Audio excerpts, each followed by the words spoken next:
ओम श्री लक्ष्मी नारायण जी नमः। सुख सागर तीसरा सेकंद 28वां अध्याय। कपिल देव जी का देवहूति से मनुष्य की उत्पत्ति कहना, जिस दिन से गर्भ में आकर फिर मरता है। मैत्रेय जी बोले, हे विदुर, इतनी कथा सुनकर देवहूति ने पूछा कि महाराज, जो मनुष्य परमेश्वर से विमुख है उनका मरने के उपरांत क्या हाल होगा। जो भगवान को नहीं मानते उनका मरने के उपरांत क्या हाल होगा। कपिल देव जी बोले, हे माता, संसारी लोग कुल परिवार घर व धन के जाल में फंसकर अपनी आयु व्यर्थ नष्ट करते हैं। दोबारा बोलते हैं बात। मैत्रेय जी बोले, हे विदुर, इतनी कथा सुनकर देवहूति ने पूछा कि महाराज, जो मनुष्य परमेश्वर से विमुख हैं उनका मरने के उपरांत क्या हाल होगा। कपिल देव जी बोले, हे माता, संसारी लोग कुल परिवार घर व धन के जाल में फंसकर अपनी आयु व्यर्थ नष्ट करते हैं। मनुष्य युवावस्था में कमाकर जिन लोगों को खिलाता है, बुढ़ापे में वही लोग शत्रु होकर उसे दुख देते हैं। मैं मनुष्य की उत्पत्ति और जन्म से मरण तक का हाल तुमसे कहता हूँ, सुनो। जिस रोज स्त्री को परमेश्वर की कृपा से गर्भ रहना होता है, उस दिन भोग करने के समय पुरुष का वीर्य स्त्री के रज से मिलकर खोलता है। 5वें दिन उसमें से बुल्ले के समान उठता है और 10वें दिन बेर के समान गांठ बंध जाती है। 15वें दिन वह गांठ मांस का पिंड होकर कुछ लंबा गोला हो जाता है। 1 महीने में हाथ, पैर व सिर का चिन्ह बनता है। दूसरे महीने में उंगलियां, तीसरे महीने में चमड़ा व हड्डी, चौथे महीने में शरीर पर रोई व आँख, कान आदि सब इंद्रियों के आकार बन जाते हैं। 5वें महीने में नारायण जी की कृपा से उसमें जीवात्मा का प्रकाश होकर उसको भूख व प्यास लगती है। 6वें महीने में सिर नीचे और पैर ऊपर रहने के कारण उसका मन घबराता है। 7वें महीने में उसको अपने कई जन्म और 8वें महीने में 100 जन्म पीछे का हाल याद होकर ज्ञान प्राप्त होने से वह मालूम करता है कि पिछले जन्मों में हमने ऐसा कर्म करने से ऐसा दुख व सुख पाया था। यह बात समझकर वह परमेश्वर का ध्यान करके उनसे विनती करता है कि महाराज, मैंने पिछले जन्म में संसारी सुख व स्त्री पुत्र के मोह में फंसे रहने से नष्ट होकर जन्म व मरण से छुट्टी नहीं पाया और संत व महात्मा से संगति नहीं किया, इसलिए उल्टा लटक कर दुख पाता हूँ।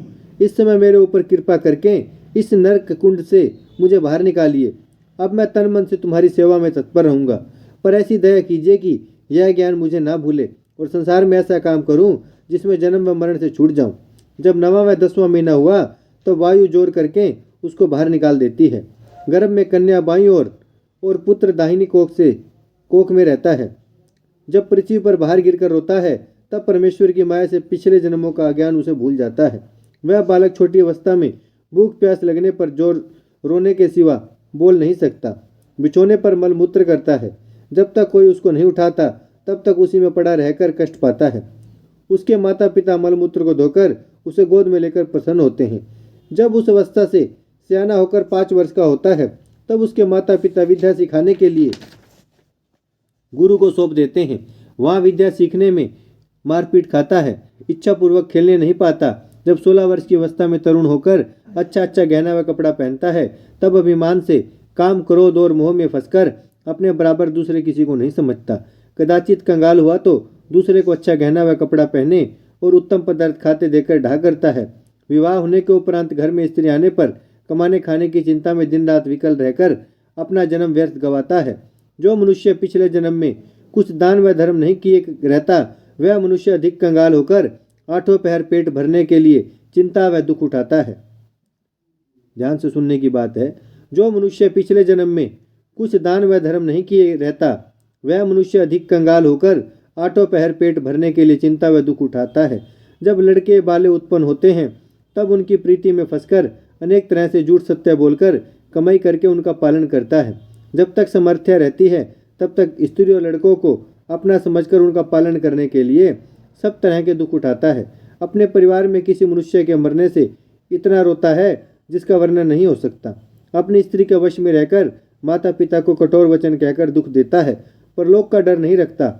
मनुष्य स्त्री के मोह में फंसकर जैसा नष्ट होता है, वैसा और कोई काम उसका परलोक बिगाड़ने के लिए नहीं है। दोहा, अहि विष तो काटे चढ़े, यह चितवन चढ़ी जाए। ज्ञान ध्यान अरु धर्म को जरा मूल से खाए। नारी पराई स्वपन में भोगत अति सुख पाए। धर्म रुकाम गंवाए के आप रहे खिसियाए। इसलिए जो मनुष्य अपना भला चाहे, वह स्त्री के स्नेह में ना फंसे। सो हे माता, तुम भी स्त्री हो, मेरे कहने से बुरा मत मानना। धर्मशास्त्र के अनुसार यह ज्ञान तुमसे कहता हूँ।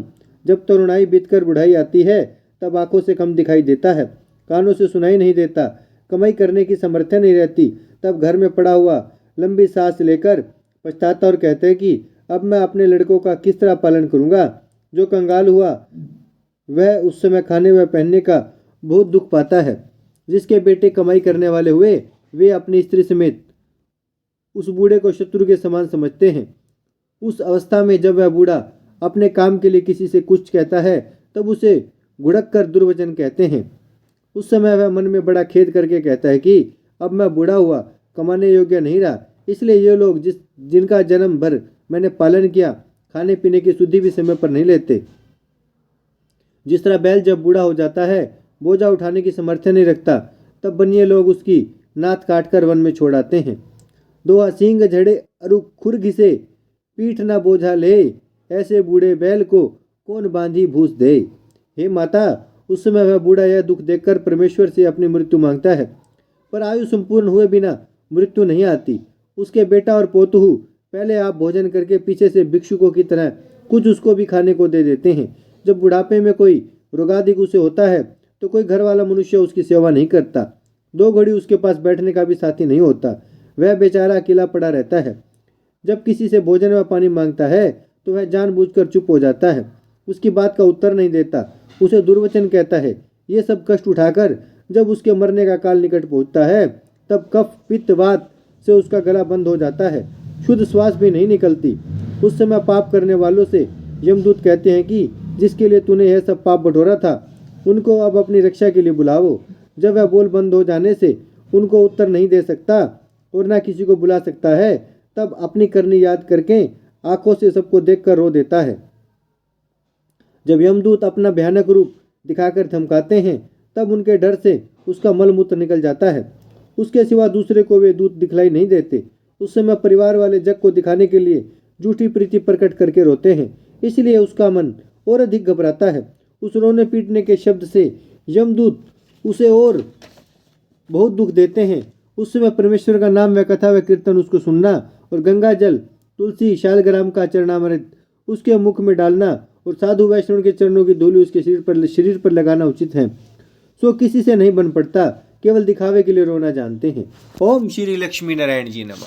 भजमन नारायण नारायण नारायण, श्रीमन नारायण नारायण नारायण, लक्ष्मी नारायण नारायण नारायण, सत्य नारायण नारायण नारायण, भजमन नारायण, श्रीमन नारायण, लक्ष्मी नारायण, सत्य नारायण, भजमन नारायण नारायण नारायण, श्रीमन नारायण नारायण नारायण। भागवत महापुराण की जय, लक्ष्मी नारायण भगवान की जय, गौ माता की जय, गंगा मैया